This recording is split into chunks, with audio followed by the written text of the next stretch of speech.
What is the average amount of miscellaneous items used in all the given months together rounded off to 2 digits after decimal. अब देखिए ये जो शब्द होता है ना, rounded off to 2 digits after decimal, ये डेटा एसएससी क्यों लिखता है मुझे समझ में नहीं आता।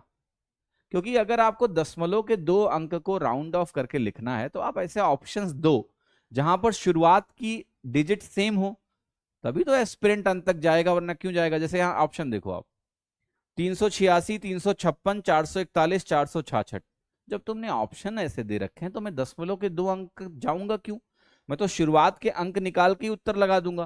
तो इसका कोई मतलब नहीं है, पहली बात, इससे घबराए ना। दूसरा, अब इस सवाल को करना बहुत सरल है अगर आपको औसत का सही ज्ञान है। वैसे तो आपको पता है औसत निकालने के लिए क्या करना है, सबका टोटल कर लो, आंसर निकाल लो।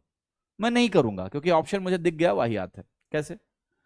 औसत की एक सबसे अच्छी बात क्या होती है कि अगर ग्रुप ऑफ ऑब्जर्वेशंस हैं तो उनका जो औसत होता है वो जो भी उनमें लोवेस्ट वैल्यू है उससे बड़ा होता है, और जो भी हाईएस्ट वैल्यू हो उससे छोटा होता है।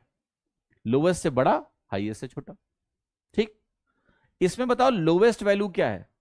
440 है, यस। हाईएस्ट वैल्यू क्या है? 480 है। तो आप कहोगे मेरा जो आंसर है वो 440 से बड़ा होगा और 480 से छोटा होगा, 485 हाईएस्ट है। जरा देखिए कौन सा उत्तर सही होगा। आप कहोगे ए और सी तो गलत हो गया, 2 ऑप्शन तो ऐसे ही गलत हो गए। अब बी और डी में से कौन सा करेक्ट है इसको भी हम पता लगा सकते हैं, 2 हम डायरेक्टली एलिमिनेट नहीं कर पाए। अब आप एक काम कर सकते हो कि भाई 440 को ही औसत मान लेते हैं, या 460 को मान लो, क्योंकि 460 2 जगह दिया हुआ है।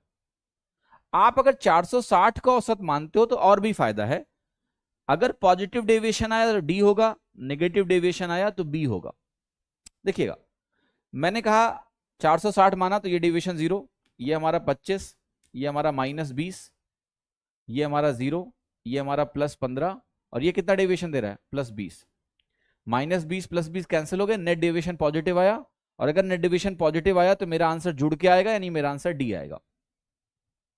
ठीक है, निकालना है तो निकाल भी लेते हैं। 25 और 15 40, 40 को हम डिवाइड कैसे करेंगे? 6 से डिवाइड कर लो, ये वैल्यू कितनी हो गई? 6.66। आ गया डी ऑप्शन। बट क्यों मैं ये चीजें बता रहा हूं, आपको शुरू में लग रहा होगा कि ये टाइम टेकिंग है, बट है नहीं। जैसे अगर आपकी प्रैक्टिस में ये उतर गया तो आप करोगे क्या इस सवाल में?